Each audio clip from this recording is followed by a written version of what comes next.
नमस्कार दोस्तों, स्वागत है आपका स्टडी फॉर सिविल सर्विसेज में। देखिए, स्टडी फॉर सिविल सर्विसेज के साथ में तो ये वाला टेलीग्राम जरूर ज्वाइन करके रखिए। यूट्यूब चैनल में हमारे साथ है तो भी ये वाला टेलीग्राम ज्वाइन करना बहुत ज्यादा जरूरी है। सारे नोटिफिकेशन, सारे अपडेट, सारे मोस्ट इंपोर्टेंट पिक्स, सारा रिवीजन सब कुछ यहाँ पे बताया जाता है। देखिए, ये हमारा एससीएस डेली क्विज चैनल है, इसमें डेली क्विज होती है, बिल्कुल फ्री में, इसको जरूर ज्वाइन कर लीजिएगा। ये हमारा इंस्टाग्राम का पेज है, इसको जरूर फॉलो कर लीजिएगा। स्टडी फॉर सिविल .सर्विसेज करके अगर आप इंस्टाग्राम में सर्च करेंगे तो आपको मिल जाएगा। वीडियो के डिस्क्रिप्शन में इसकी लिंक दी हुई। इसमें आप स्टोरी सेक्शन जरूर देखते रहा करिए, प्लस इसमें हाईलाइट्स आते रहते हैं और प्लस पोस्ट आती रहती है, इनको जरूर फॉलो करते रहिए।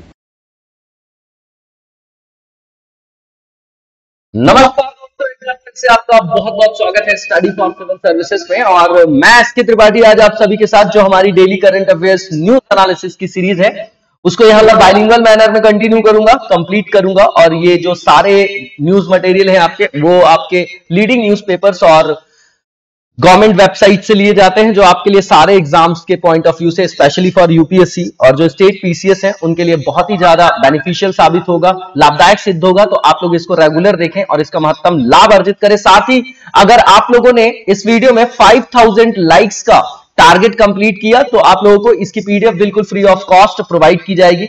इसके साथ ही आप लोग हमारा जो इंस्टाग्राम का पेज है उसको भी फॉलो कर सकते हैं और जो भी हमारी पीडीएफ्स हैं जो फ्री ऑफ कॉस्ट प्रोवाइड की जाती है उनको एक्सेस कर सकते हैं। तो आइए हम देखेंगे कि आज कौन कौन से टॉपिक्स को कवर करने जा रहे हैं हम लोग। तो सबसे पहले यहां पर इमरजेंसी यूज के लिए जो आपकी लिस्ट है उसमें अप्रूवल मिल गया है कोवैक्सीन को WHO का, वो देखेंगे हम लोग। उसके बाद all India judicial services article 312 आप लोगों ने पढ़ा होगा, ऑल इंडिया सर्विसेज उसी से संदर्भित है, काफी पुराना टॉपिक है और इंपॉर्टेंट भी है। और इसके बाद जो मर्क्स की कोविड-19 की पिल है उसका कंपैरिजन देखेंगे। जो फाइजर की आपकी पिल है उसमें बताया जा रहा है कि फाइजर की जो पिल है वो ज्यादा इफेक्टिव है। इसके साथ ही जो तालिबान ने अभी बैन कर रखा है फॉरेन करेंसी, तो उसके संदर्भ में देखेंगे कि क्या उसके इंप्लीकेशंस हैं। उसके बाद इंफ्रास्ट्रक्चर इन्वेस्टमेंट ट्रस्ट यहाँ पर बात करेंगे। तो जो पहला आपका सब टॉपिक, जो पहला टॉपिक है उसके पहले यहाँ पर एक कंटेक्चुअल जानकारी बिल्कुल फैक्चुअल की 7 नवंबर 2021 को नेशनल कैंसर अवेयरनेस डे के रूप में जो है सेलिब्रेट किया जाता है। अब जीएस पेपर 2 में आप इसको रख सकते हैं, है ना। स्वास्थ्य और शिक्षा जो आपका विषय है ना, सिलेबस के अंतर्गत जो आपका सब टॉपिक है उसमें आप इसको रख सकते हैं। कंटेक्स्ट क्या है इसका कि भारत बायोटेक ने जो कोवैक्सीन बनाई है उसको अभी अप्रूवल मिल गया है WHO का, है ना। जो उसकी टेक्निकल एडवाइजरी टीम है उसने रिकमेंड कर दिया है कि जो इंडिया के द्वारा बनाई गई वैक्सीन है इसको इमरजेंसी यूज के लिए यूज किया जा सकता है। उसको उसमें लिस्ट में जगह दी गई है। किस एज ग्रुप के लिए, तो 18 ईयर्स और उससे ज्यादा के लिए, मतलब एडल्ट के लिए। अब इसके की पॉइंट्स क्या है, तो WHO ने अप्रूव कर दिया कोविड-19 वैक्सीन। तो सीधी बात है, कुछ तो पॉइंट सीधे सीधे हैं, बिल्कुल आप वही पॉइंट देखेंगे आगे भी कि एक तो ये पूरी तरीके से कैसी इंडिजिनियसली स्वदेशी रूप से निर्मित की गई है, तो इससे भारत को फायदा होगा कि नहीं होगा। आप खुद सोचिए, make in India, made in India, आत्मनिर्भर भारत। तो ये जो वैक्सीन है वो फाइजर बायोटेक जो है आपकी, AstraZeneca, SK bio institute of India, Johnson Janssen लिखा है, मॉडर्ना और सिनोफार्म है ना। तो इस तरीके की जो आपकी क्या है, ये जो नाम दिए गए हैं इनको जो है कोविड-19 टीकों के लिए मंजूरी दे दी गई है। किसके लिए, इमरजेंसी यूज के लिए WHO ने अभी तक इनको अप्रूव किया है। अब यहां पर कुछ ये चीजें हैं, आप इसको देख जाइए डायग्राम में।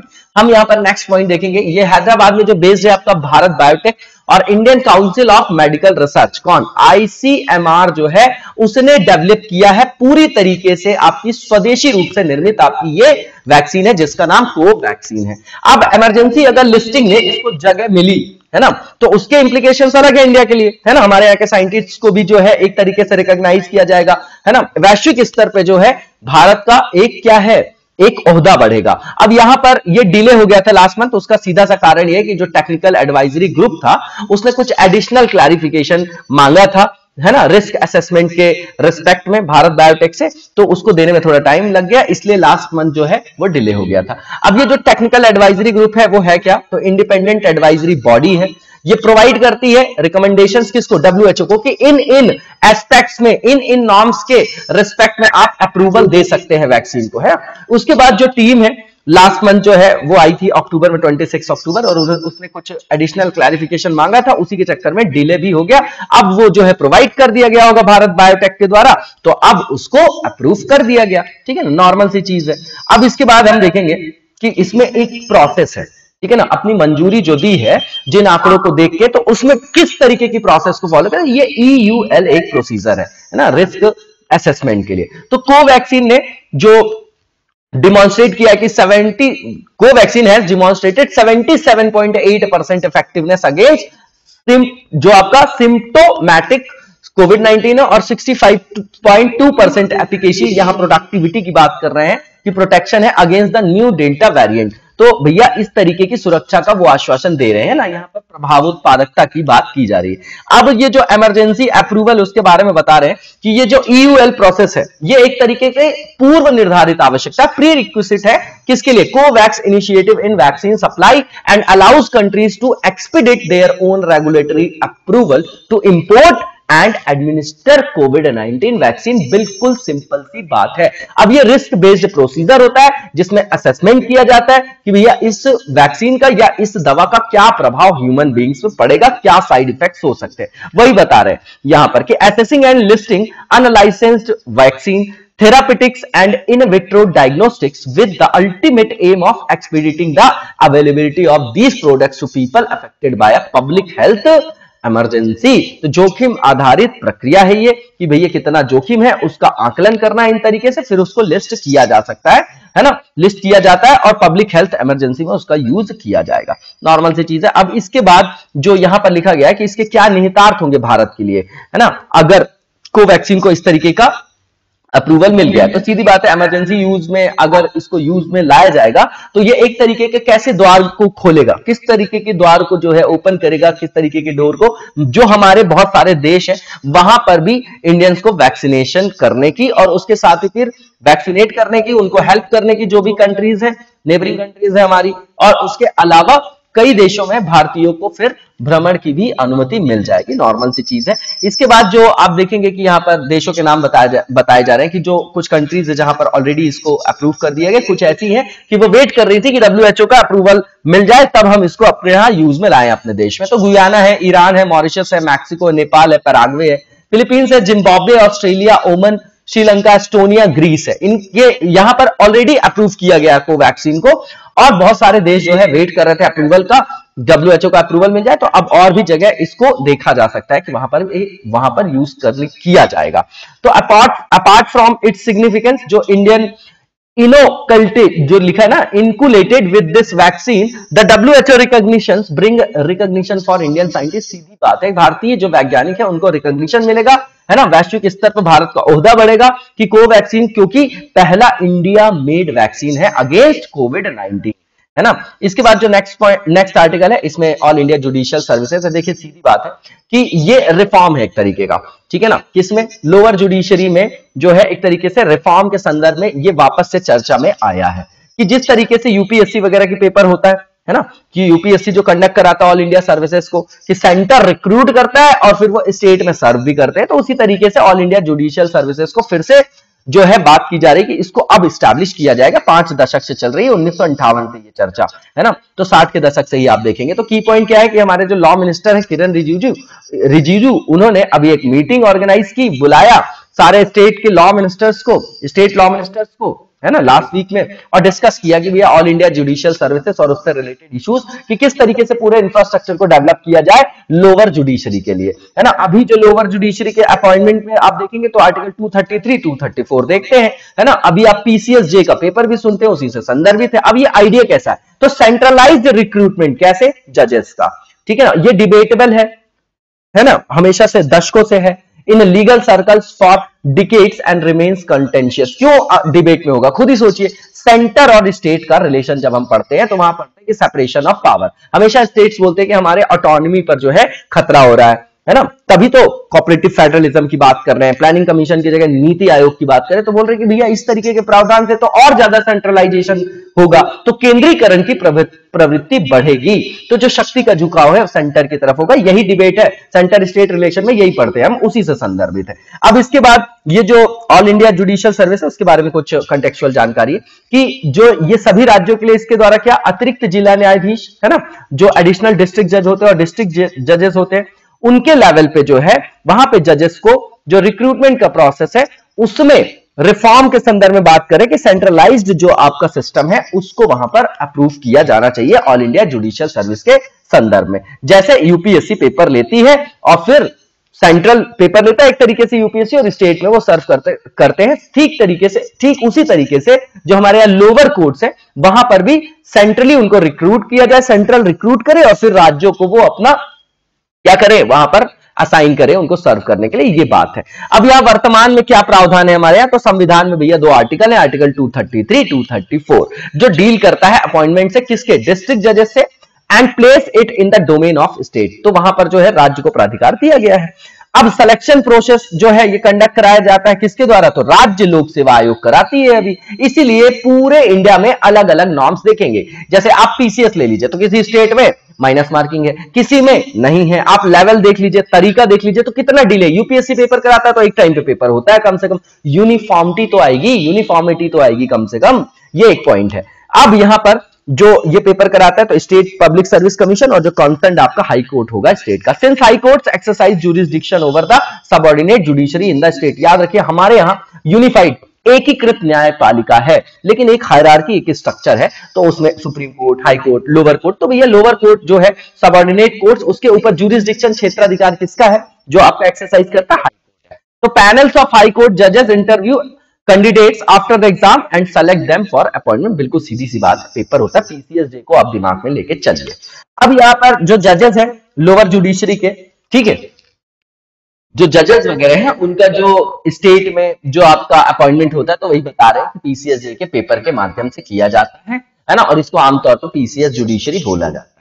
अब ये जो प्रपोज किया गया इसकी टाइमलाइन बता रहे, तो सबसे पहले इसका विचार 1958 में जो हमारा विधि आयोग है, लॉ कमीशन की जो रिपोर्ट थी कि report on reforms on judicial administration, उसमें बात की गई। उसके बाद ये जो फर्स्ट आपका एडमिनिस्ट्रेशन से रिलेटेड जो आपका आयोग बना था, प्रशासनिक सुधार आयोग, एडमिनिस्ट्रेटिव रिफॉर्म जो आपका क्या है कमीशन बना था ना, 1966, 67, 68 वाला दशक देखिए आप, मोरारजी देसाई जी के टाइम का है ना। तो वही जो है मोरारजी देसाई जी की बात मैं कर रहा हूं किस संदर्भ में, इस संदर्भ में भी कि ऑल इंडिया जुडिशियल सर्विसेज है ना, प्रथम प्रशासनिक सुधार आयोग, वही 2006 में। दूसरा देखते हैं आप, वीरप्पा मोइली जी वाला, ठीक है ना। तो वहां पर भी इस बात को रखा गया था, और यहां पर 1958 में जो रिपोर्ट आई उसमें सबसे पहले, उसके बाद जो ये आइडिया है वो क्यों, तो एंश्योर करने के लिए एफिशिएंट सबऑर्डिनेट जुडिशरी, सीधी बात है, एफिशिएंट बनाने के लिए सबऑर्डिनेट जुडिशरी को। हमारे यहाँ बहुत सारे केसेस पेंडिंग है निचली अदालत में, तो उसका भी तो समाधान ढूंढना है हमें।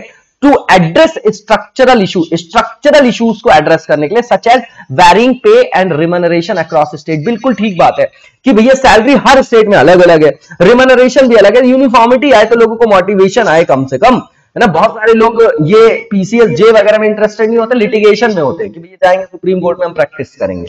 To fill vacancies faster and to ensure standard training across states. अब ये स्टैट्यूटरी और कॉन्स्टिट्यूशनल बॉडी जो होगी सच एज यूपीएससी, उस तरीके की कोई बॉडी इसको कंडक्ट करा दे, और स्टैंडर्ड नॉर्म्स जो है वो सेंट्रलाइज्ड लेवल पे जो है उसको मैनेज करे और फिर रिक्रूटमेंट करे। इस तरीके की जो बॉडी है केंद्र की, और फिर ट्रेन करके जजेस को वहां पर भेजे, ठीक है ना। इस पर चर्चा की गई थी।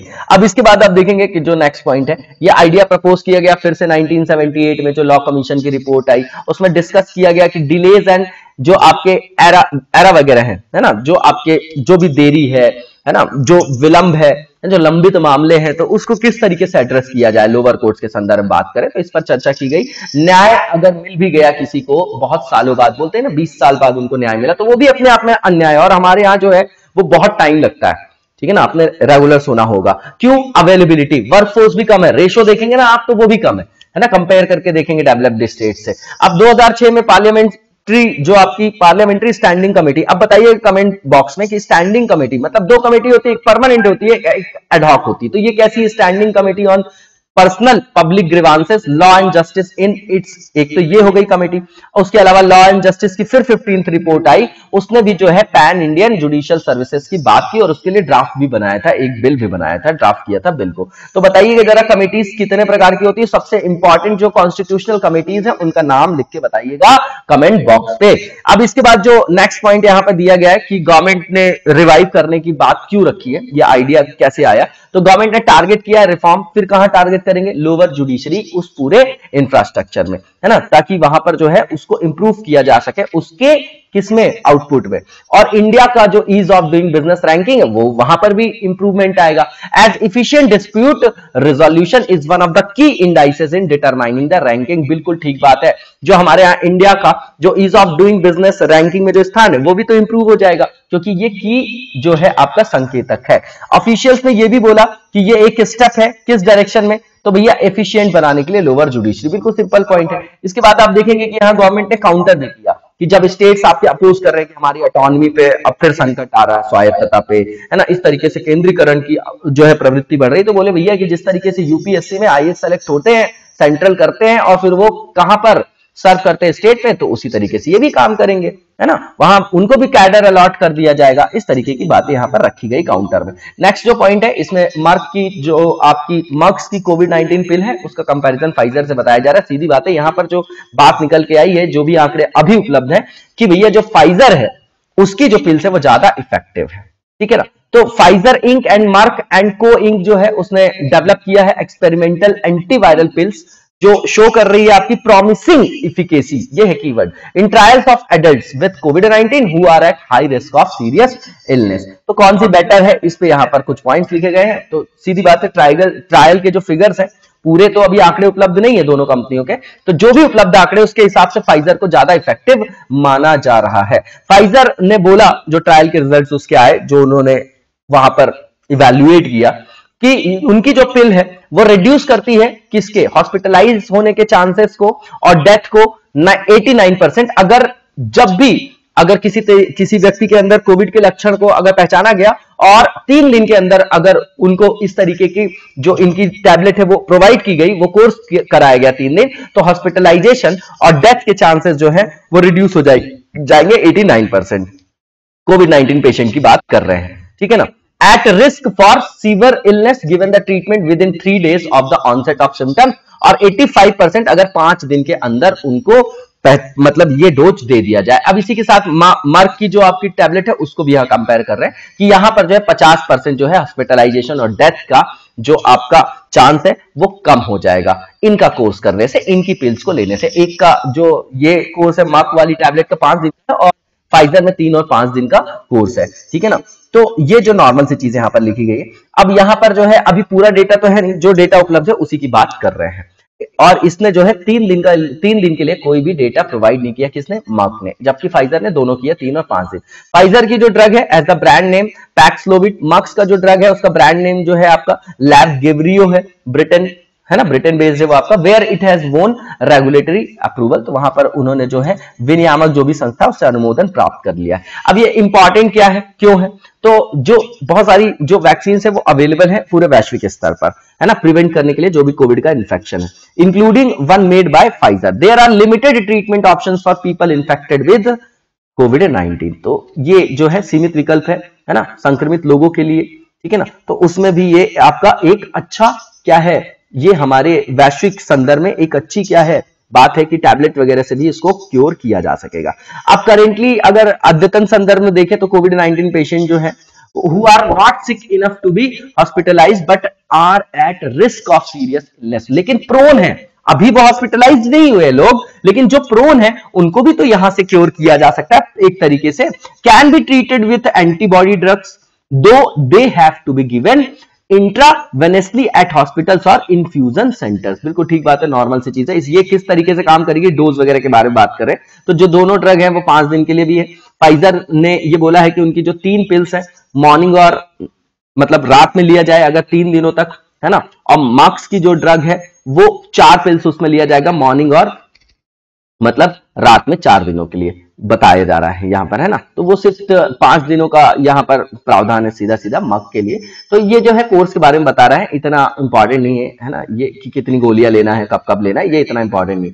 अब फाइजर की जो ड्रग है वो पार्ट है आपका, है ना, किसका, of a class known as protease inhibitors designed to block an enzyme. तो वहां पर एंजाइम को ब्लॉक किया जाता है ताकि जो कोरोना वायरस है ना, नीड्स टू मल्टीप्लाई, जो शरीर कोरोना वायरस की प्रतिलिपि बनाने के लिए उत्तरदायी होता है वहीं पर वो हर्डल की तरह काम करेगा, है ना, एक विशेष प्रकार के एंजाइम को जो है डिजाइन किया गया जो उसको रोकेगा। अब इसके बाद फाइजर ने यह भी बोला कि because the drug targets a part of the virus essential to replication, प्रतिलिपि बनाने के लिए उसको यूज किया जा रहा है कि भैया उसको रोका जा सके, तो पैथोजन जो है can not become resistance to the treatment. अब फाइजर की जो ड्रग है वो कॉम्बिनेशन है किसका किसका, तो जो रिटोनाविर है और एक ओल्डर आपका एंटीवायरल है that boost the activity of protease inhibitors जो है आपका, बट कैन कॉज गैस्ट्रो, जो आपका इंटेस्टाइनल है ना, जो आपका गैस्ट्रो इंटेस्टाइन वाला पार्ट है वहां पर इसका साइड इफेक्ट भी हो सकता है और वो इंटरफेयर भी कर सकता है और भी मेडिकेशंस के साथ।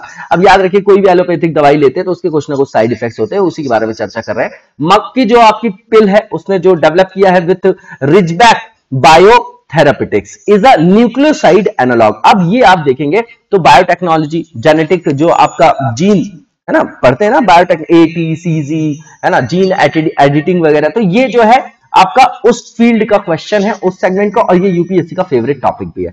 तो ये न्यूक्लियोसाइड एनालॉग है with the mechanism of action that aims to introduce errors into the genetic code of the virus. Because the drug generates random mutation into the virus, it is difficult for the coronavirus to evolve and become resistant। सीधी बात है, genetic code का use करेंगे उसमें और उसके द्वारा जो है वहां पर क्या किया जाएगा, इसको क्योर किया जाएगा।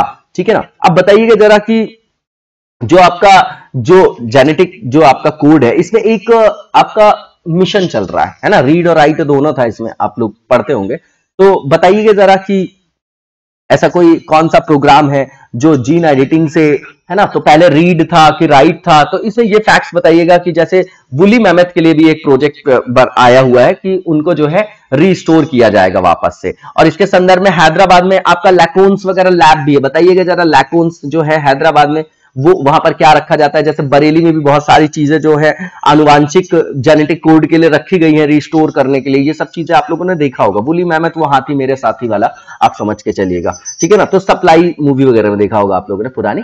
सप्लाईज और कॉस्ट की बात करें तो फाइजर और मर्क ने बोला है कि वैश्विक स्तर पर इसकी उपलब्धता बढ़ाने का वो प्रयास कर रहे हैं। फाइजर ने बोला कि इस ईयर के लास्ट तक 180,000 से अधिक खुराक का उत्पादन करने की उनकी संभावना है, उम्मीद जताई उन्होंने, और 2022 तक बोल रहे हैं कि कम से कम 50 मिलियन हम यहां पर क्या करेंगे, इसको प्लान किया है प्रोडक्शन का। मर्क ने भी बोला है कि वो एक्सपेक्ट कर रहे हैं प्रोडक्शन का 10 million courses of its drug by the end of this year, और एटलीस्ट 20 मिलियन की बात करें 2022 के अंत तक कि भैया इतना मैन्युफैक्चर करके हम उपलब्ध कराएंगे वैश्विक मार्केट में। अब मर्क ने जो है ये भी बोला है कि जो $1.2 बिलियन है contract to supply the United States and 1.7 million courses of its drugs, वो कॉन्ट्रैक्ट जो है आपका, और अबाउट 700 पर कोर्सेस। ब्रिटेन ने यहां पर सिक्योर्ड किया है 250,000 कोर्सेस ऑफ फाइजर का जो ड्रग है उसके लिए, लेकिन जो प्राइस है वो अभी पब्लिक नहीं किया है उसने, जो भी ब्रिटिश गवर्नमेंट ने कॉन्ट्रैक्ट किया है। इसके बाद जो नेक्स्ट फेज है इसमें,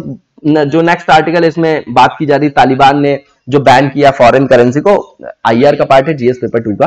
अब इसका कंटेक्स्ट क्या है कि अभी जो है तालिबान ने बोल दिया कि भैया जो हमारे यहाँ फॉरेन करेंसी यूज हो रही है इसको बैन करो और सिर्फ अफगानी मुद्रा का यूज करो, जबकि उनके यहाँ का जो मैक्सिमम डेप्ट है ना, वो आपका डॉलर में है। ठीक है ना। तो वैसे भी स्थिति खराब है, वहां पर महंगाई भी बढ़ रही है, अभी सूखे की स्थिति है। अब यहां पर मैप दिखा हमको, जब भी मैप दिखे आप जो है इस मैप को डेली देखा करिए, एक दो क्वेश्चन डायरेक्टली मिलेंगे। जैसे KKTTU की बात करें अपन, है ना, तो ये जो है आपका क्या है, Kazakhstan, Kyrgyzstan, Tajikistan, Turkmenistan, Uzbekistan, तो यहाँ पर बैकाल वाला भी एरिया है, रशिया वाला, है ना। तो ये सब चीजें जो यहाँ से क्वेश्चन रेगुलर बनते हैं। फिर ईरान, इराक, तो ये वाला पार्ट हमेशा देखते जाइए आप, ठीक है ना। इसके बाद जो नेक्स्ट पार्ट है इसमें आर्टिकल में, तो उसमें बोला जा रहा है कि इकोनॉमिक सिचुएशन और नेशनल इंटरेस्ट का हवाला देते हुए जो आपका तालिबान है उसने बोला कि भैया राष्ट्रीय हितों के लिए बहुत जरूरी है कि अब हर व्यापार में अफगान मुद्रा का इस्तेमाल करें, ये उनका स्टेटमेंट है। अब ये जो आतंकवादी संगठन है उसने बिल्कुल फोर्सफुली ये बोल दिया कि दुकानदार से लेके जितना भी इकोनॉमी में ट्रांजैक्शन हो रहा है वो सिर्फ आप अफगानी मुद्रा में ही करें, उसका आग्रह उन्होंने किया। अब इसके क्या इंप्लीकेशन है उसकी बात कर लेंगे हम यहाँ पर। तो ये प्रतिबंध लगाया क्यों है?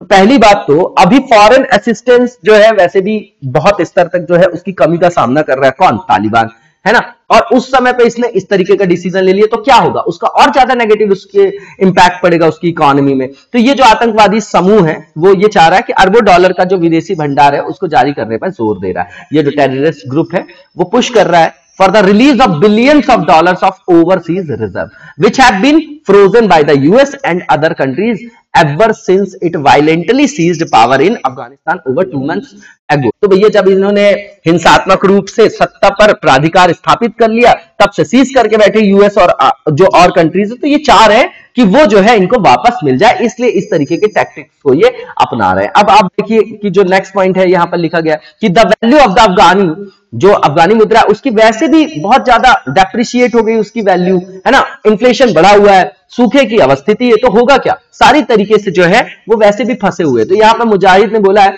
कि जो यूज कर रहे हैं फॉरेन करेंसीज, उसका नेगेटिव इंपैक्ट है हमारी कंट्री को इकोनॉमी में, तो बंद करो यूज, बल्कि वो चीज नहीं है वहां पर। And that trade must be conducting using Afghani currency in national interest. अब यहाँ पर जो फैक्ट से कुछ बताए जा रहे हैं कि इसमें क्या जो है इसके निहितार्थ है। सीधी बात है, अभी भी इनका अनक्लियर है, पूरा का पूरा वेग है, इनका जो कोई रोड मैप नहीं है, कोई तरीका नहीं किस तरीके से इसको लागू करेंगे, किस तरीके से इन्फोर्स करेंगे ऐसे नए रूल को। क्योंकि पर्टिकुलरली आप देखेंगे तो ये वैसे भी हैविली रिलाइड है, मतलब बहुत भारी मात्रा में ये किस पर डिपेंडेंट है, यूएस डॉलर्स पे। कैसे, पुराने 2 दशकों से भी ज्यादा समय से अमेरिकी डॉलर पर ये व्यापार के लिए निर्भर है। अब यहां पर ब्लूमबर्ग की एक रिपोर्ट आई, तो उसके द्वारा बताया गया कि जो अफगान के बैंक हैं उसमें जो टोटल डिपॉजिट्स है उसमें 2/3 और जो देश का टोटल ऋण है उसमें आधा 50% तो आपका यूएस डॉलर में है ना। तो अब आप ट्रांजेक्शन बोल रहे हैं कि इसको बैन कर दो, तो देश के कुछ हिस्सों में, खासकर जो आपका इंटरनेशनल बाउंड्री वाला इनका एरिया है, वहां पर तो पाकिस्तानी करेंसी का भी इस्तेमाल किया जाता है। अब बिजनेस ओनर्स की बात करें, ट्रेडर्स की बात करें, तो वो प्रेफर कर रहे हैं भैया कि हम डॉलर्स को जो है यूज करेंगे, है ना, पे करने के लिए, जो भी इंपॉर्टेंट, जो भी इंपोर्टेड आयातित वस्तु की बात कर रहे हैं, और सर्विसेज जो है ना, जो लार्जर ट्रांजेक्शन है उसमें हम डॉलर का यूज करेंगे, such as purchasing a home. और ये जो बैन है वो कैसा लग रहा है, the ban is also likely to further complicate the process of receiving humanitarian जो एड है फ्रॉम ओवरसीज। तो जो मानवीय संदर्भों में जो उनको हेल्प किया जाएगा, वहां पर भी ये एक तरीके के अवरोध को उत्पन्न करेगा। जो देश है Afghan currently dealing with a severe drought, मैंने बोला ना कि वहां पर गंभीर सूखे की अवस्थिति है, जो जिसने ऑलमोस्ट डिस्ट्रॉय कर दिया है वहां की व्हीट क्रॉप को, और एक तरीके से वहां पर इन्फ्लेशन को स्पाइक भी देखा जा रहा है ना, जो प्राइसेस है उसमें स्पाइक देखा जा रहा है। फसल खराब हो गई, डिमांड ज्यादा है, सप्लाई कम है, तो इन्फ्लेशन हो गया, सीधी बात है। अफगानिस्तान का जो हेल्थ केयर सिस्टम है वो भी स्ट्रगल कर रहा है to stay afloat and cutbacks in international aid, बिल्कुल सिंपल सी बात है। अब इसके बाद जो नेक्स्ट हमारा आर्टिकल है ये इनविट्स से रिलेटेड, जीएस पेपर 3 जो है आपका थर्ड है, अवसंरचना का जो विकास है उसके संदर्भ में। तो भैया हमको जरूरत है किसकी, इन्वेस्टमेंट की, तो हमने क्या किया, वहां पर बॉन्ड वगैरह, ट्रस्ट वगैरह बना दिया। क्यों, ताकि बाहर से भी लोग आए, इन्वेस्टर्स आए, यहां पर इन्वेस्ट करें, तो उस पैसे का जो यूज करके हम वहां पर इंफ्रास्ट्रक्चर डेवलपमेंट भी कर ले और उनको भी कुछ प्रॉफिट दे दे, तो दोनों जगह विन विन सिचुएशन हो जाए। बिल्कुल नॉर्मल सी बात है। कंटेक्स्ट जो है अभी की जो कनाडियन पेंशन फंड हाउसेज हैं, एक तो आपका Canadian pension plan investment board और दूसरा Ontario teachers pension plan board, तो इसने अभी पिक किया है 25% स्टेक जो एनएचआई से संदर्भित है, made in infrastructure investment trust invade में। अब की पॉइंट क्या है इसका, तो इसमें देखिए यहां पर एनएचआई का जो मिनिमम है स्टेक वो कितना रहना चाहिए, तो 50% जो 15% जो स्टेक है मिनिमम इक्विटी वो एनएचआई के पास होना चाहिए। जो बाकी बचा हुआ है वो ऑफर कर सकती है डोमेस्टिक इंस्टीट्यूशनल इन्वेस्टर्स को, संस्थागत निवेशक की बात होती है यहां पर, याद रखिएगा, ठीक है ना। तो वो ज्यादा सिक्योर भी होता है, इंडिविजुअल में प्रॉब्लम भी होती है, ठीक है। यहां पर जो इनविट है will initially have a portfolio of 5 operating toll roads की बात की जा रही है इसमें, है ना, 5 की, with an aggregate length of 390 kilometre, contextual part है, with more roads planned to be added later। तो अभी इसकी बात कर रही है कि 390 किलोमीटर की जा रही है ना, 5 ऑपरेटिंग टोल सड़कों के साथ एक पोर्टफोलियो होगा जिसमें, है ना, इनविट्स जो शुरू में ऑपरेट करेगी, बाद में और भी सड़कों को उसमें ऐड किया जाएगा। इसके बाद आप देखेंगे कि जो नेक्स्ट वन लिखा गया है कि ये जो आपका पूरा का पूरा अभी जो 5 स्ट्रेच की बात कर रहे हैं रोड के संदर्भ में जहां इनविट्स काम कर रही है, तो उसकी जो स्ट्रेच वो कौन कौन से हाईवे से रिलेटेड है, NH 27, 44 और 48, और ये कहां से होके गुजरेगा, कौन कौन से राज्यों से, तो गुजरात है, महाराष्ट्र है, राजस्थान है, कर्नाटका, तेलंगाना और आंध्र प्रदेश, और फिर बाद में इसको और भी बढ़ाया जाएगा। तो टोटल जो इंटरप्राइज वैल्यू बताई जा रही है 5 रोड की, वो बताया जा रहा है कि वॉज पैक्ड एट 8011.52 करोड़। उसके बाद NHAI InvIT is funding that through डेप्ट ऑफ, तो जो इसको जरूरत थी किसकी, फंड की, तो वो कहां से इन्होंने ऋण लिया है 2000 करोड़ का, तो state bank of India, axis bank और बैंक ऑफ महाराष्ट्र से। इसका नाम आप याद रख सकते हैं, 3 बैंक का। इसके बाद ये है क्या, तो ये एक म्यूचुअल फंड के बिल्कुल सिमिलर, म्यूचुअल फंड जैसा सिमिलर इंस्टीट्यूशन है, जहां पर पूल इन्वेस्टमेंट का जो आपका तरीका उसको अपनाया जाता है, from various categories of investors and invest them into completed and revenue generating infrastructure projects, thereby creating returns for the investor। सीधी बात है, विन विन सिचुएशन। यहां से हमने उनसे फंडिंग ले ली, संस्थागत जो है, जो इन्वेस्टर्स हैं उनसे उनको बुलाया, उन्होंने रिटर्न ले लिया, हमारे यहाँ विकास हो गया।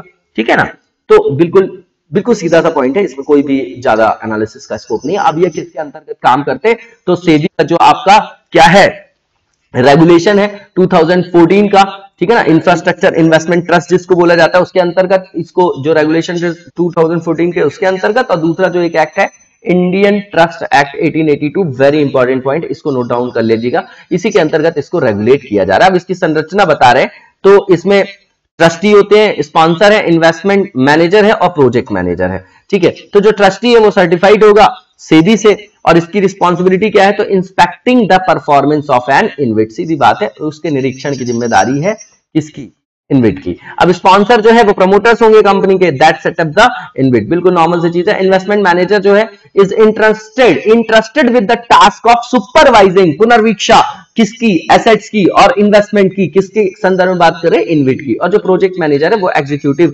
ऑफिसर है, जो भी रिस्पॉन्सिबल होगा वो एग्जीक्यूशन के लिए, जो भी प्रोजेक्ट होगा उसके लिए। अब ये एनएचआई की मदद कैसे करेगा, तो भैया फंडिंग उपलब्ध कराएगा, सीधी बात है। तो एनएचआई जो है वो क्या करेगा, the issue will enable NHAI to monetize its completed national highways that have a toll collection track record of at least 1 year। तो 1 साल तक जो ट्रैक रिकॉर्ड है टोल वगैरह का, उसको इसको मेंटेन करने और ये हेल्प करेगा कंपनी को रेस करने में फंड भी, और जो ज्यादा से ज्यादा सड़कों के निर्माण में भी, रोड के डेवलपमेंट में, रोड के विकास में भी जो है ये अक्रॉस द कंट्री, पूरे मतलब देश के अंतर्गत, पूरे देश के संदर्भ बात करें कि वहां पर वो उसको और ज्यादा हेल्प करेगा। ठीक है ना, तो धन जुटाने में भी और इंफ्रास्ट्रक्चर डेवलपमेंट में भी।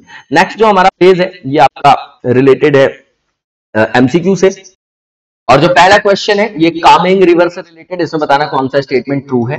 तो बिल्कुल नॉर्थ ईस्ट वाला पार्ट देखेंगे आप, और वहीं से रिलेटेड है वो आपका, ठीक है ना, देख जाइएगा। यहाँ की ट्रिब्यूटरीज जो है रेगुलर पूछी जाती है ना। तो ये जो है कि दाहिने किनारे की सहायक नदी ब्रह्मपुत्र नदी की, बिल्कुल ठीक है। दूसरा ये तवांग डिस्ट्रिक्ट में राइज करती है, ईस्टर्न हिमालय वाला पार्ट है आपका, और ये फॉर्म करती है बॉर्डर किसके किसके बीच में, तो ईस्ट कामेंग डिस्ट्रिक्ट और वेस्ट कामेंग डिस्ट्रिक्ट है कहां पर, ये तो अरुणाचल प्रदेश में है।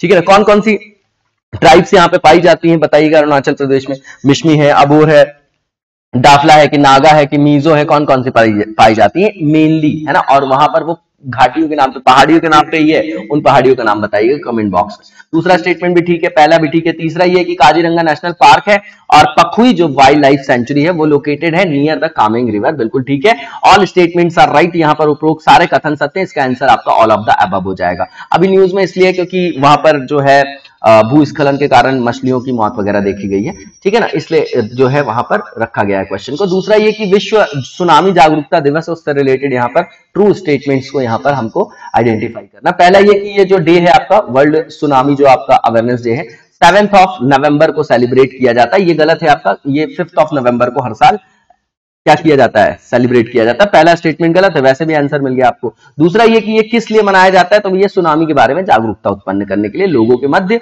इसके बाद जो यूनाइटेड नेशन जो आपका जनरल असेंबली है, यूएन जनरल असेंबली, उसने डिक्लेयर किया था इस डे को कि इस तरीके से मनाया जाएगा 2014 में, तो ये आपका बिल्कुल ठीक है ना। और यहाँ पर सेंडाई फ्रेमवर्क के बारे में आप लोगों ने सुना होगा, क्या सेंडाई के पहले कोई और भी आपका फ्रेमवर्क था, ह्यूगो किससे रिलेटेड है ना, ये बताइएगा कमेंट बॉक्स में, है ना। सेंडाई फ्रेमवर्क वेरी इंपॉर्टेंट, और कब से कब तक के लिए सेंडाई फ्रेमवर्क ये भी बताइएगा, तो इसका आंसर आपका 2 और 3 हो जाएगा, पहले ही रिकॉग्नाइज कर लिया।